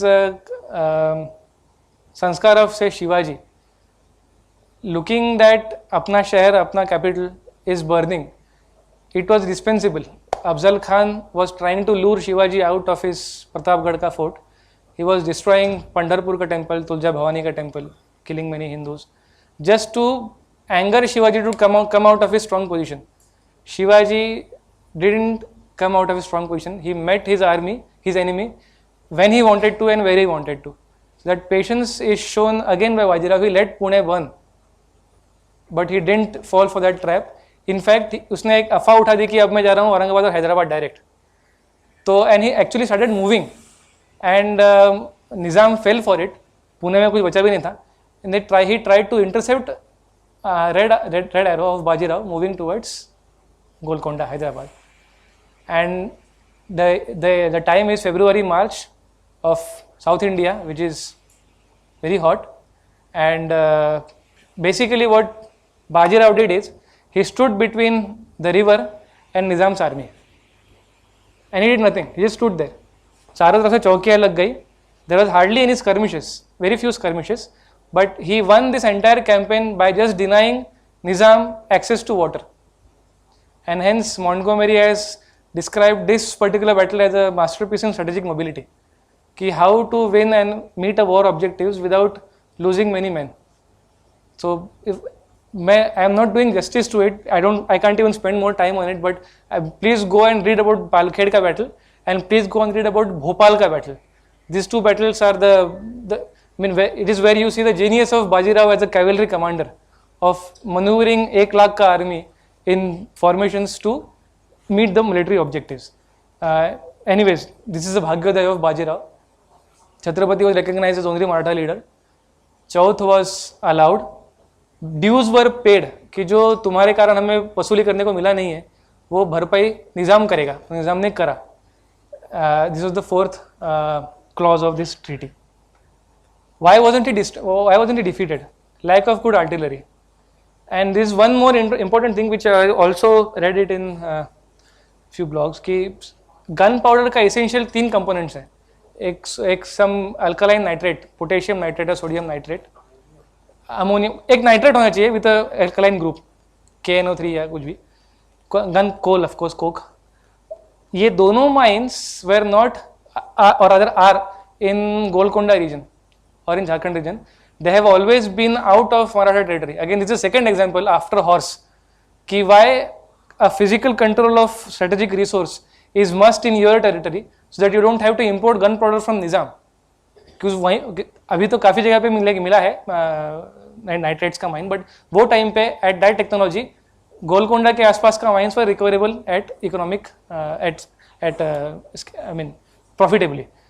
तो ये वेरी इंपॉर्टेंट रीजन है कि why they struggled until the very end to have a good artillery and have a good gunpowder based force. And of course there was some lack of political will for destroying Nizam after death of Bajirao. After this particular battle, in 5 months he enters Malwa with his brother Chimaji Appa, aided by the names which became famous later. Shinde, Mahaji Shinde and Jyotiraditya Shinde आज के हैं उनके पूर्वज काफ़ी बड़े थे. होलकर, पवार, ये all these people were people cultivated by Bajirao to think like he thought. Entered Malwa, captured Malwa, reached Rajasthan by February 29. Chimaji Appa का अमझेरा का एक युद्ध है, again very fantastic example. I won't go into detail, but Amjhera, just search for Amjera ka battle. It's a very fantastic example of again using cavalry to your advantage. Capture of Bundelkhand, Mastani आ गई. The only thing sadly Bajirao is famous for is Mastani. Chhatrasal Bundela Shivaji के time से he was trying to rebel against Mughals. He was captured in a corner by Muhammad Bangash in 1728. He sent a very famous letter bearing these lines.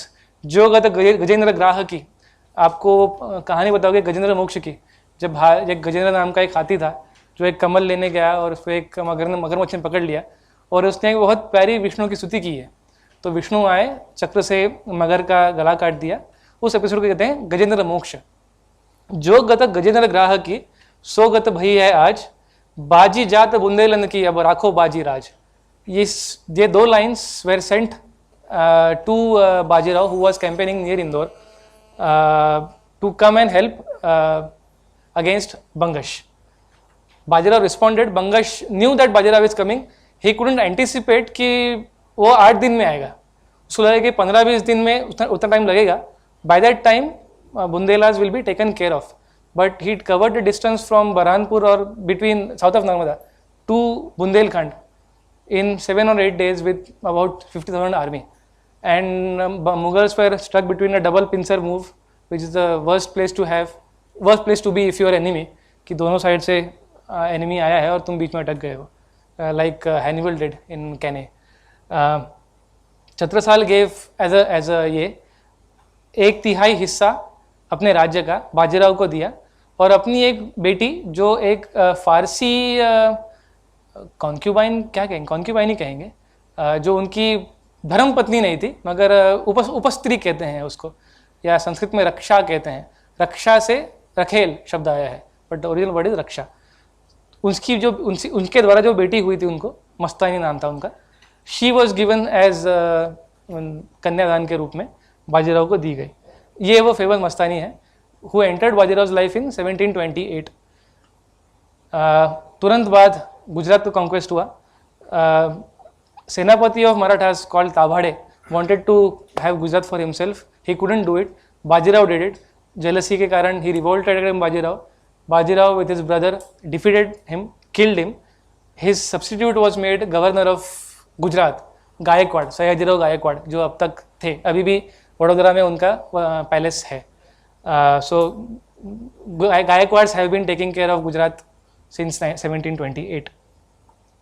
Konkan campaign against Siddhis again आखिर तक वो कुछ ना कुछ होने के कारण they couldn't destroy them completely. यहाँ पे भी they were close to defeating them when the admiral of Maratha Navy died, and they had to withdraw and deploy their forces elsewhere. Conquest of Delhi, the most famous part. Emperor appointed Jai Singh of Amer, Jai Singh जिसने जंतर मंतर वगैरह बनाया है वो, as governor of Malwa. Malwa was controlled by Marathas, but technically it was Mughal territory. So basically it was Mughal बादशाह saying to Jai Singh कि भाई जा तू छुड़ा के ला, और तू छुड़ा पाया तो तेरा नहीं तो राम भरोसे.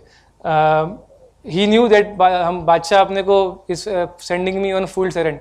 So he basically entered into negotiations with Bajirao himself, and he tipped Bajirao to invade Delhi when Mughal forces were deployed in northwest frontier. तभी नादिर शाह का शुरू हुआ था वहाँ से डिप्लॉयमेंट, जो 2 साल के बाद हुआ. Bajirao left in 1726 November towards Pune. Holkar का एक column and cross Yamuna entered Doab, वहाँ पे लूटपाट किया. Bulk of army Mughal army was force to sent to Doab. Doab माने गंगा यमुना के बीच का एरिया, उसको मराठी में अंतर्वेदी कहते हैं, हिंदुस्तानी में दोआब कहते हैं. Seeing that Mughal army Doab में चली गई है, अजमेर और जयपुर के रूट से बाजीराव आए. अगेन ताल कटोरा और जयपुर पटपड़गंज इसी एरिया में दूसरा युद्ध हुआ. Somehow Patparganj is very repetitive in Maratha history. 3-4 लड़ाई मराठों ने पटपड़गंज और ताल कटोरा के एरिया में किया है. Plundering after plundering Delhi, Bajirao को दिल्ली में देख के the army which was sent in Doab was hastily called back, but the speed of Bajirav's army was at least 1.5x that of Mughal army. By the time he reached Delhi, Bajirav had reached Jaipur and then Indore. After plundering Delhi, he vacated, returned back to Jaipur Ajmer region. Indore, Jaipur, Delhi, Jaipur, Indore, ये 6 या 7 हफ्तों में हुआ है 1 lakh army के साथ, which is the logistical point of view से बहुत बड़ी achievement है. Which comes to Battle of Bhopal, the high point of Bajirav's career. Looking at Bajirao Delhi लूट के चला गया, सादत खान को भेजा to take care of Bajirao from north. Nizam was activated again from Hyderabad to take care of Bajirao from south. Plan was to do what Bajirao did to Bangash, to trap Maratha army between Nizam and Sadat Khan. Somehow he defeated them. Again, I won't go into the order of battle of this battle. Is arguably the biggest battle in 18th century India. दोनों side से लगभग 1-1.5 lakh army deploy हुई है, जो पानीपत में भी नहीं हुई थी. आर्मी है, पानीपत में काफ़ी नॉन कॉम्बेटेंट्स थे, तो कॉम्बेटिंग आर्मी कम से कम 80 से 1 लाख मराठों की थी, कम से कम 1 से 1.5 लाख मुगलों की थी. सो उस स्केल पे बैटल्स का movement is very, please look into it, that's what I could से.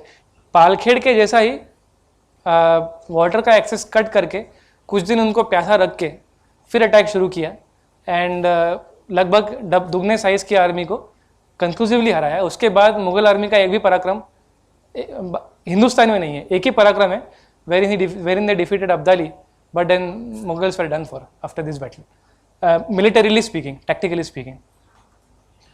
Battle proper happened in December 1727. जनवरी में ये ट्रीटी हुई कि मालवा और गुजरात भी अब मराठों के हैं. Battle is again a masterpiece of strategic mobility. I am moving fast now. Konkan was under occupation of Portuguese. Plenty of forcible conversions and proselytization and persecution. Vasai, Northern Konkan, Mumbai का जो 7 छोटे islands है वो name of the biggest island, where in आज का बोरीवली, अंधेरी वगैरह जो बड़ा एरिया है. It's called island of Salsette, Shashti. That island was captured by Chimaji Appa. Entire western coast except Goa was captured. Goa couldn't be captured because exactly at around that time Nadir Shah entered India, and Marathas had to start moving their forces from everywhere towards, they had to start looking north again, which is where Bajirao was going when he died in April 1740. He was en route to Delhi to cut the retreat of Nadir Shah from India and force him to stay in India when summer comes. I mean, Central Asians hate India in summer because it is, I mean, they are not made to, they and most people, their animals are not made to sustain in summer of Delhi, 48 degrees. It's difficult. He died on 20th April 1740. There is a theory that he died of heat stroke, but there has been a genetic or inheritary disease in Bhatt family about something about stomach. Bajirao had some stomach infection. His son had some stomach infection. His brother had some stomach infection. His grandson, Madharao Peshwa, had TB of intestine. So yeah, this is a small again tidbit कि somehow उस भट्ट घराने में intestinal infection has been propagating over generations, which is a very interesting microbiological question कि कैसे हुआ ये? This is not genetic. This is a bacteria being transformed in one family. और पुरुषों को ये हुआ है, स्त्रियों को नहीं हुआ है. कैंसर है? नहीं सर, टीबी था. टीबी और टाइफाइड और टीबी, इसको टाइफाइड था. तो स्टमक के इन्फेक्शन से 4 पीढ़ियाँ मरी हैं. तो ये पुरुषों में ही पाया गया है, बट फैमिली में ही, भानु फैमिली में दिखता नहीं है. तो it is I have some theories about hygiene और बाकी सब है. बिफोर एंटीबायोटिक्स और before we can't imagine life without antibiotics. we take it for granted a lot. But again, medical history के हिसाब से it's a interesting question to ponder upon. He died again. The reason, one most important reason was the mental stress which he was subjected to because of Mastani.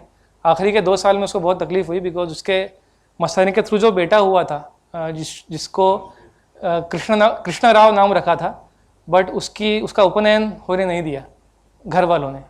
And काफ़ी तनातनी, मतलब domestic काफ़ी problem था वो. So that contributed to the stress which happened and it resulted into the eventuality. Tactical reforms of Bajirao paid systematic attention to logistic and supply chain management, जिसको इन 2 विषयों में रुचि है, logistics and supply chain management, वो बाजीराव का चरित्र अवश्य पढ़े. Health of cavalry and high quality horse breeding दिया गया है. Various techniques, I mean I will give you one example. There is a weapon which is modified by Baji Prabhu Deshpande and Shivaji. एक भाला था 6 फुट का, tied to a rope about 20 feet long, and a line of say 20 or 30 men throw the spear, pull the spear back, throw it, pull it back with the rope.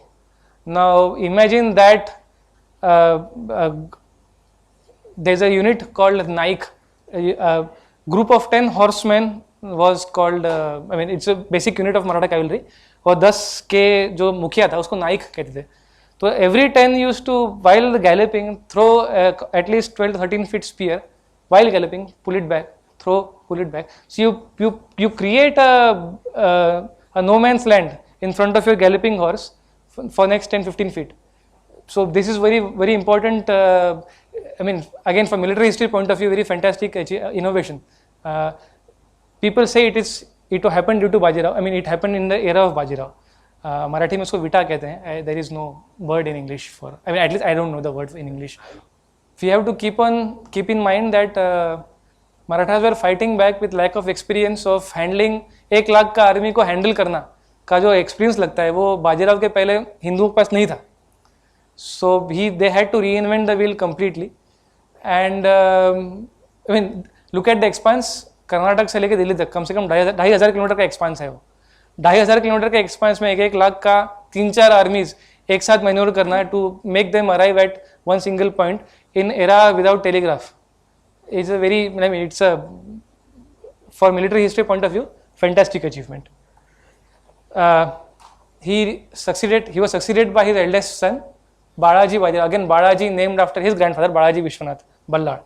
Balaji Bajirao, we call him the first Nana Sahib. Second Nana Sahib was from 1857, the famous Nana Sahib. But ये पहले नाना साहिब थे. इनके कार्यकाल में अटक और पानीपत वगैरह सब हुआ है. तो he will be our final चरण इस टॉक का. As oppose to his father, ये he was, he ruled from his office. His father used to be on ground on the front. Maybe his प्रकृति इतनी strong नहीं थी उनके पिताजी के इतनी कि he could sustain the rigors of campaign. So most of the time he ruled from Pune, relied on his Sardars to do the needfuls. As a result, Sardar started becoming more and more powerful. And this is where, in this era, we see the transformation of Maratha Empire into Maratha Federation. जो नक्शा हमने देखा था, जो अगले side में आपको दिखाऊंगा मैं, it was achieved during the career of this particular Peshwa, ruled for 20 years. The infamous raids of Bengal में मराठों ने जो आक्रमण किया, 10 साल तक काफ़ी लूटपाट की, जो it is infamous. Happened in the era of Nana Sahib Peshwa. It happened due to rivalry between Bhosla family, who was ruling from Nagpur, and Peshwa family ruling from Pune, about who had the right to collect taxes from Bengal. Eventually एक civil war हुआ पूर्णिया के आसपास, जो बिहार बंगाल के वहाँ पे है, मुर्शिदाबाद और पूर्णिया के बीच में. शाहू हैड टू, उनको हस्तक्षेप करना पड़ा. इसके बाद एक डील साइन हुई कि western half of India Peshwa देखेगा, eastern half of India Nagpur के का भोसले देखेंगे. तो neither of them will interfere into each other's domain. This was the deal of 1745. This is a small tidbit, but it is important because this is why Bengal में जो काफ़ी अत्याचार हुए मराठों के द्वारा, काफ़ी most of them happened against Nawab of Bengal Alivardi Khan, but common Hindu भी और कॉमन मुसलमान, कॉमन आदमी भी, उसमें काफ़ी हिंदू भी थे, उनका काफ़ी सहना पड़ा. तो this is the reason behind that part of history. Nana Saheb inherited the father's empire and converted that into this. This is the महिमा of नाना साहेब, कि जो जैनित देखते हैं वो नाना साहेब के एरा में हुआ है. He was very good at accounting.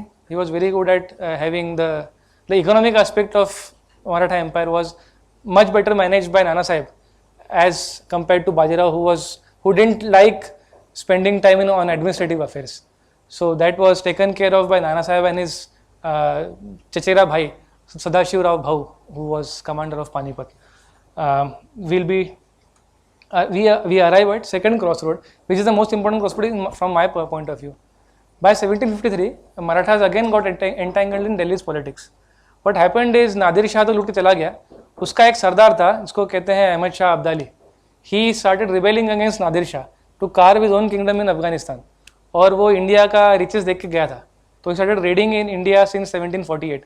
पहला red was unsuccessful. Second raid onwards he started encroaching, cross Sindhu को पार किया, फिर सतलज पार किया वगैरह. He started coming perilously close to Delhi.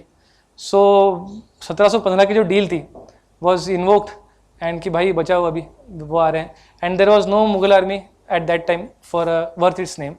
So Marathas had a choice of, and in exchange Mughals were ready to cede any territory they wanted. They had a chance to enter Ganga Valley, आज का UP Bihar Bengal, वहाँ पे जाए या पंजाब जाए. ये is very important cross road from my point of view, because this is dilemma of which resulted in Panipat का तीसरा battle. This is also dilemma why Attock campaign and Peshawar campaign happen. As I said, Abdali was slowly encroaching towards Delhi. Fourth invasion में ही actually reach Delhi, wherein because of which मराठों को बुलाना पड़ा. In response to the fourth invasion of Ahmad Shah Abdali, Raghunath Rao Peshwa started from Pune to repel Abdali from India. And उसको chess करते करते अटक और पेशावर तक मराठा एम्पायर का, मराठा फेडरेशन का जो ये है टेरिटरियल एक्सपेंशन, इस फोर्थ इन्वेजन के रिस्पॉन्स में हुआ है. बट माई जिसका हाइंडसाइट का ये है कि Punjab was already ruined by Nadir Shah and Abdali. So from return on investment point of view, it doesn't make sense for Marathas to enter Punjab when they could have entered UP and Bihar. जो campaign का खर्चा है वो UP Bihar के revenue से बहुत जल्दी से रिकवर हो सकता था. But the Sardars like Holkar and Shinde, who had been stationed in north and allowed to grow on their own, had entered a deal or an understanding with satraps of Ganga Valley. Most importantly, Najib-ud-Dawla of Najibabad, Shamli, Yamuna के उस पार वाला जो इलाका है दिल्ली के तुरंत, that is called Rohilkhand. वहाँ पे पठान लोग थे जो 3-4 पीढ़ी से भारत में ही रहे हैं, उन्हीं के डिसेंडेंट्स वॉज नजीबुद्दौला. और दूसरा है Shia power house of Lucknow, Shujauddaula. They were Shia, तो नजीब और सुन्नी. तो there was a rivalry between them which was being used by Nana Saheb Peshwa very nicely until 1758 1759 ish. Holkar literally forced Raghunath Rao to not attack UP and attack Punjab. This shows how powerful Sardars had become over prime ministers, because the Peshwa was not interested in leaving Pune and actually visit the fronts and lead on his own. मतलब 17 साल का रघुनाथ राव था, young था, मगर एक पेशवा का घोड़ा का the legend goes it when Raghunath Rao was hello bent on entering UP, उसका घोड़े का लगाम होलकर ने पकड़ के रखा कि तू यूपी में नहीं जाएगा, तू वहाँ जाएगा जहाँ मैं जाऊँगा तू जाएगा. This shows how powerful Holkar had become when Attock campaign began. 1715 we come back to Attock campaign. Emperor ceded Punjab, Multan and Kashmir to Marathas. Raghunath Rao enters Punjab region, captures Lahore, Multan, Atak and Peshawar. And this is the zenith of Maratha Empire, जो हमने वो पिछले 2-3 slides पहले जो map में देखा था कि we held these lines for almost 19 months, but when 5th invasion of Abdali started, Punjab को 19 महीनों के बाद देना पड़ा because supply lines were too stretched out and Punjab में था नहीं कुछ to sustain an army of 40,000 army को अगर रखना है वहाँ पे, सब किसान चले गए हैं वहाँ पे, कुछ बोया नहीं है काफ़ी सालों से. It becomes very difficult to sustain an army of 50,000 in a war ravaged region. So Marathas had to send bulk of their forces back to Gwalior and Delhi. वहाँ पे एक टोकन फोर्स था 10,000 का, which was very easy for Abdali's army to overcome. 19 महीने के बाद Attock was recaptured by Abdali, Peshawar was recaptured, Peshawar, Atak, Lahore, and he reached Delhi. And that's when the famous Panipat campaign started of Sadashiv Rao Bhau and Vishwas Rao. I won't be going in Panipat much detail because it is again, as ma'am said, very depressing. And plus, it's besides the purpose. Raghova enters Pune. Sikhs, for the first time, come into contact with Marathas, militarily speaking. Maratha and सिखों के बीच में आध्यात्मिक और सामाजिक काफ़ी हुए हैं. मतलब दक्षिण में आके गुरु गोविंद सिंह जी, गुरु तेग बहादुर जी आके गए, नांदेड़ में उनका देहांत भी हुआ है. तो आध्यात्मिक दृष्टि से रामदास स्वामी का भी गुरु हरगोविंद जी से काफ़ी ताल्लुकात रहे हैं. बट मिलिट्री जो कोऑर्डिनेशन है वो पहली बार इस दौरान दिखती है जब आला सिंह जाट नाम का एक सिख सरदार था, एक मिसल का सरदार था, who accompanied Raghunath Rao in conquest of Punjab. Marathas had reduced Mughal emperor to figurehead and it is very plausible. काफ़ी हिस्टोरियन से मानते हैं, मगर ओरिजिनल डॉक्यूमेंट्स हमेशा कहते कि नहीं हम नहीं करना चाहते. The whole idea of Panipat campaign was to, after Abdali is repulsed, to kill Mughal emperor and installed Vishwasrao Peshwa on Delhi's throne. But Panipat went the way it went and this didn't materialize. But ये allegations बहुत बार हुए हैं और मराठों ने कभी categorically deny नहीं किया है, बस अरे नहीं हम पहले ये तो जीत लेंगे. मतलब it's very political answers they have always given to not be committal on saying that हमें मुगल के एम्पायर के फिगर हेड को अबॉलिश करना है. पानीपत सदाशिवराव भाऊ के इसमें वो गए, काफ़ी मनूवर्स और काउंटर मनूवर्स हुए, which is a 2-hour lecture in itself. It ended up in today's Panipat wherein Abdali का वापस का रास्ता मराठों ने रोका, मराठों का वापस का रास्ता अब्दाली ने रोका. वर्चुअल स्टेलमेट रहा 2 महीनों के लिए, विच ended up in proper battle on 17 जनवरी 1761 संक्रांति के दिन. मराठे हार गए. अब्दाली की बड़ी पिरिक विक्ट्री हुई. पिरिक इसके लिए क्योंकि after this victory with in 2 weeks he ceded all the regions east of Satluj back to Marathas within 2 weeks of victory because he knew that Nana Sahib Peshwa was in Gwalior with 1 lakh army. अगर वो दिल्ली में और 2 हफ्ता रुकता तो मराठा की दूसरी army was approaching Delhi. And secondly उसकी खुद की इतनी जीवित हानि हो गई थी कि he couldn't sustain territory east of Punjab. This one advantage India has कि इंडिया में पॉपुलेशन इज़ वेरी काफ़ी है, सुजलाम सुफलाम है as compared to Afghanistan. So it is relatively easier to replenish armies in India manpower wise. Quality wise बात अलग है.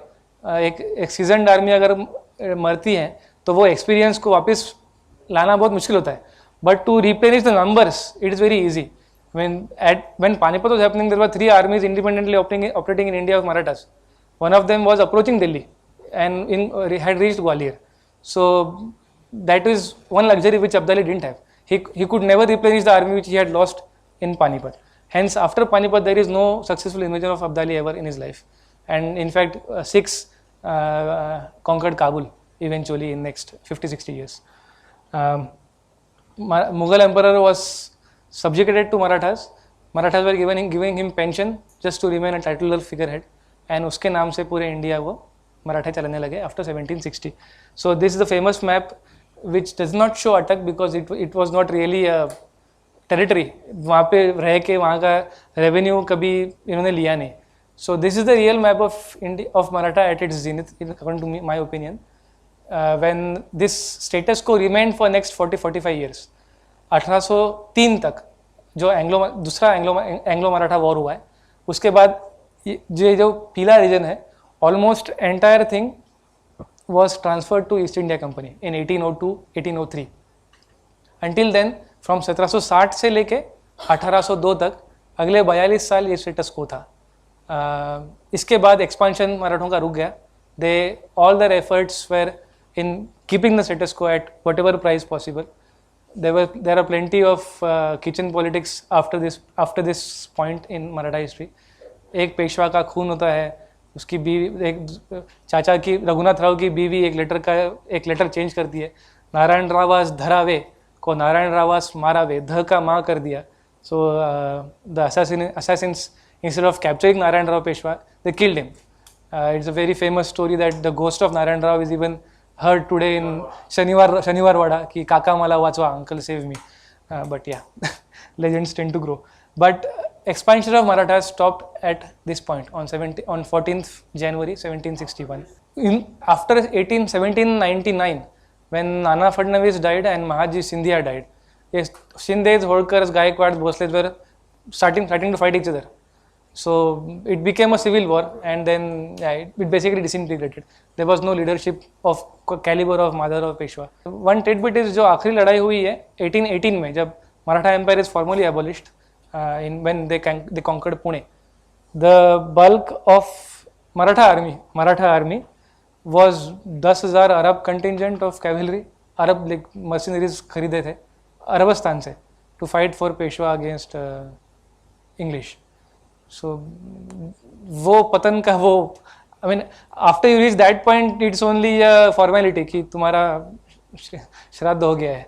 It is just डिक्लेयर करना ही बाकी है कि जब मराठा आर्मी अरब मर्सनरी को हायर कर दी है to fight against after the death of Nana Fadnavis in 1796 and Mahatma Scindia in 1797-1798 उसी दौरान उनके लायक कोई लीडर बना ही नहीं, because during their era they didn't let a leadership to arise.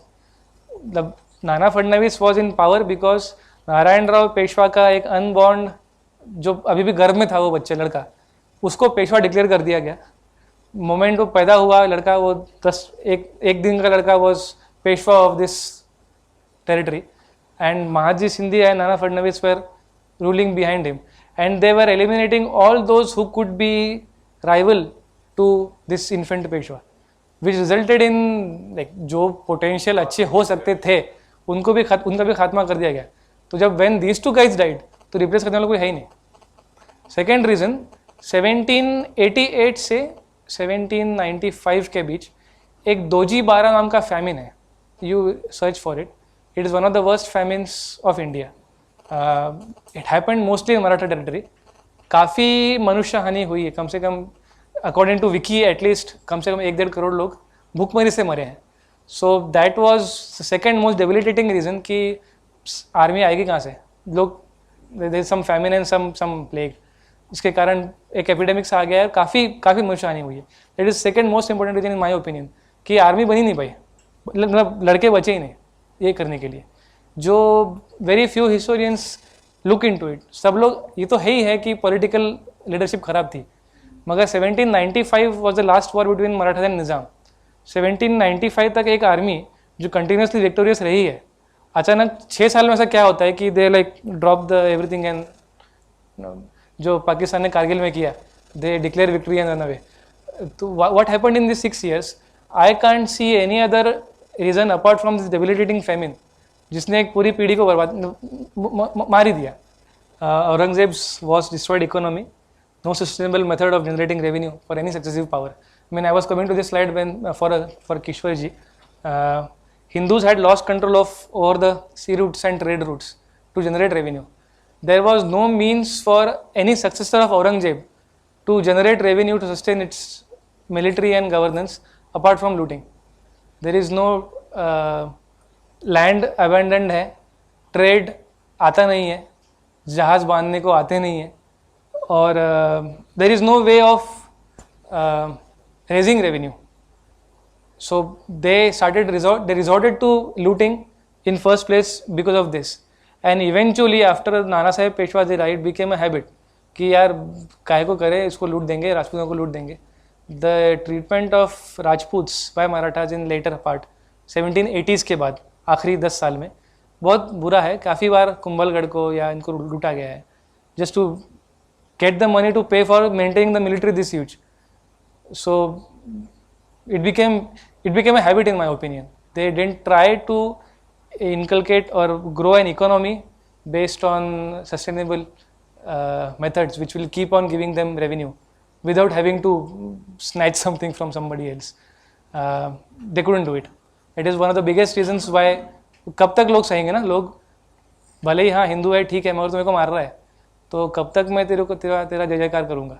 Eventually जो बाजीराव के पीढ़ी के लोग थे वो दे विल नो कि what is it living under the yoke of Aurangzeb, मगर जो उनके पोते हैं दे डोंट नो यार मैंने कभी औरंगजेब देखा ही नहीं है तो why should I care about जो मुझे लूट रहा है वो स्वराज्य या धर्म के लिए लूट रहा है या खुद की जेब भरने के लिए लूट रहा है. So eventually over generations the memory of persecution loses over. Hence history is very important, which was again not taught properly even in Maratha regions. Not systematic accounting and teaching of history which happened to inculcate the pride. Third reason. Fourth is of course military. I mean, UK had access to almost every part of world by then. They could mobilize resources from all over the world. Access to gunpowder, better quality muskets, and very tactical reasons है. Good quality smooth bore cannons for long range, howitzers for angled shots. ये मराठों के पास बहुत late आए, अंग्रेजों के पास बहुत पहले आए. It is very interesting. It is very important to have a cannon which could have a parabolic trajectory instead of a straight trajectory to kill someone without having to destroy the walls, which English or Europeans had of better quality. And Marathas couldn't replicate or reverse engineer it because maybe we didn't have enough engineers. Legacy. 1857 was the last ditch effort of Marathas to reclaim what was the status before 1802. Garam Dal of Congress, Lal Bal Pal, is successor of Marathas in my opinion. RSS is successor of my opinion. The point which I made in the beginning, look at the map of BJP's victory in 2014. It is very eerily similar to empire, the map of Maratha Empire, because somehow it is ideologically easier for RSS to convince people from this region to vote for this particular cause as opposed to Eastern Bloc. That is also their failing. Why is it that RSS is not able to breach Bengal or breach Odisha or breach Andhra Pradesh? मैं ये कहूँगा कि आज का संघ जो है वो इन गलतियों से कुछ सीखा है, ऐसा लगता है. ऐसा लगने की मुझे आशा है कि काफ़ी गलतियां जो इन्होंने की थी वो अभी ये उन कम गलतियां कर रहे हैं और शायद नई गलतियां कर रहे हैं, वही गलतियां रिपीट नहीं कर रहे हैं.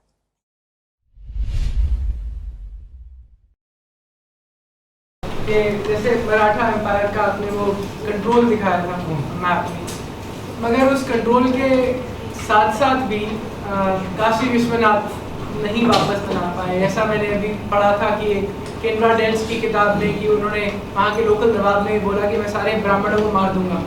तो बाजीराव पेशवा हट गए थे.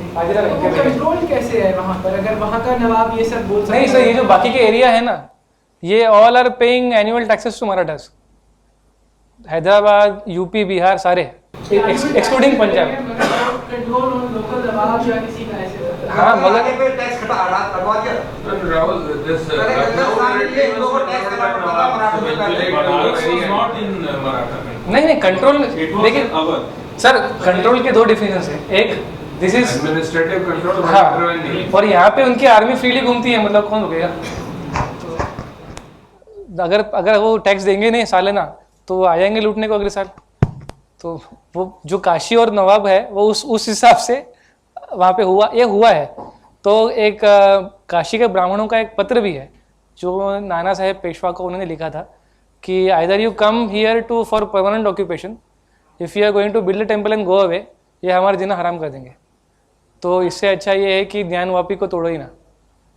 तो ये इसके लिए होलकर मतलब अहिल्याबाई होलकर ने जो आज का विश्वनाथ का मंदिर है वो बाजू में बनाया हुआ है, वो उसका कारण वो है, वो पत्र अवेलेबल है।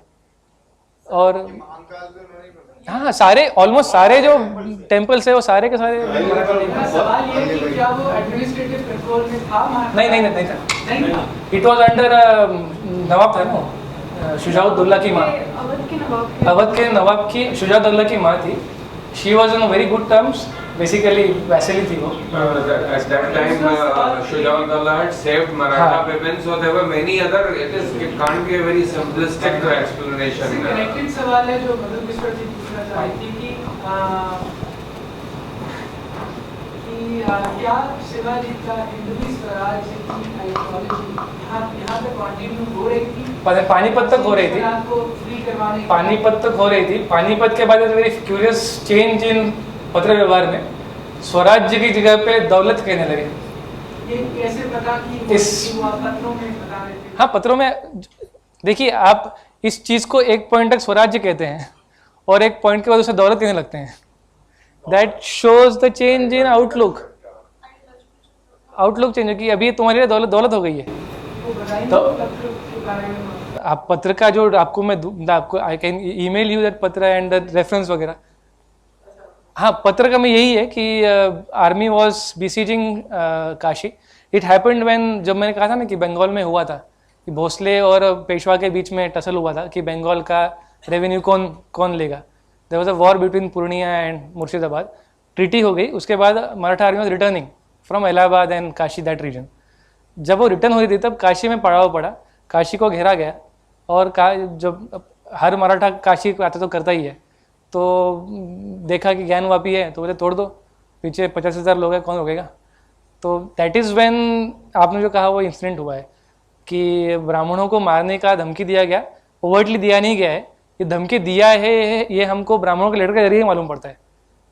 Nawab couldn't dare to give this धमकी when Hindu army is outside is city, मतलब वो तो गया फिर काम से। बट ऐसी धमकी हमें साइलेंटली दी गई है, ऐसा वो ब्राह्मणों के पत्र में मालूम पड़ता है कि हमें ऐसा किया गया है। तो अगर आपको तोड़ना है तो capture this entire area and stay here for good. If you are not planning to stay here for good, don't destroy, it will make our life difficult. Sir आपने ये कहा था कि पंजाब में चले गए राघोबा और वो एक मिस्टेक थी, बजाय वो यूपी और बंगाल में जाते। लेकिन क्या वो इतनी बड़ी मिस्टेक थी? क्योंकि आज भी अटके पार झंडे लावले वो सब गर्व से बोलते हैं। और पानीपत की भी जो लड़ाई थी वो मतलब ऐसा नहीं था वन साइडेड था, वो कभी भी बदल सकता था। कुछ स्ट्रेटेजिक मिस्टेक्स भाऊ ने भी की थी। तो अगर राघोबा पहुंच भी गए थे पंजाब तो बाद के लोग शायद उस चीज को संभाल सकते थे और वो इतनी बड़ी मिस्टेक नहीं बनती। नहीं, प्रॉब्लम भाऊ राघोबा का ये था कि ही कॉन्कर्ड अटक and Peshawar, but he also brought with him loan of 2-3 crore rupees which they didn't have any means to pay because there is no revenue from Punjab and there was no possibility of revenue for Punjab in next 2-3 years. Why is that? Because Punjab has been in the war path. नहीं sir, Nadir Shah से लेके अगले 20 साल तक it is continuously being invaded. नहीं खत्म था वो, कोई वो एक बुल्ले शाह का एक है ना कि जो तुम्हारे पेट में है वही तुम्हारा है, बाकी सब अब्दाली का है। ऐसा एक कोई एक भजन है। हाँ हाँ वारिस शाह का है। तो अगर ये सिचुएशन है कि एक पूरी पीढ़ी ने एग्रीकल्चर करना छोड़ दिया है, क्योंकि क्या फ़ायदा, तुम 6 महीने लगाओगे धान को उगाओगे और कोई लूट के चला जाएगा, तुम्हें कुछ मिलेगा ही नहीं। तो उससे अच्छा तुम्हारा को जितना चाहिए उतना ही उगा लो और जंगल में जाकर रह जाओ। गाँव को भी बसाना पड़ता था ना। You have to give assurance to people to come and live in village. ये बहुत it's a very Attacking period was generally winters when you have the crop and also these are the micro details. 1737 से लेके 1760 तक अगर 20 साल continuous Abdali आ रहा है, नादिर शाह आ रहा है, तो 20 साल में अगर कंटिन्यू हर साल कोई रेड करिए जा रहा है तो वहाँ का किसान क्यों कुछ उबो है? So to give that confidence and to make it profitable province, कम से कम 3-4 साल वहाँ पे रुकना चाहिए। अम्बरीश जी का बहुत बहुत धन्यवाद। ये आपस्तंभ श्रौत प्रयोग पर ओहो